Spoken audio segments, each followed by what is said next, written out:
a child is throwing a chair or a desk or something. That may happen, but hopefully it's not every day.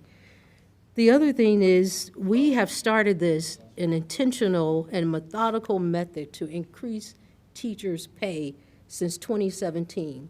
I remember we were about to vote on the budget, and Susan Morrison, a former principal and a teacher, she said, no, we need to take this back. And I was thinking, no, but she was right. And we increased salaries starting then, and this has been an ongoing process. So this is not something we're just waking up to. We've known this, and we're trying to make every effort to do this in every way that we can. So if, Madam Mayor. Oh, did you want to respond to that? I do, because it kind of goes back to what Councilmember Helgelson spoke about just the classroom environment and what happens when you do have children. I don't call my babies troublemakers. I say we have children in distress. They're children.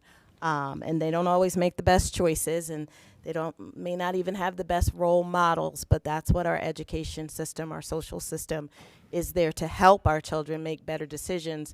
Because if we just send them home and say, go home, keep doing what you're doing, they're going to grow up to be adults that do the same thing. And we don't want that.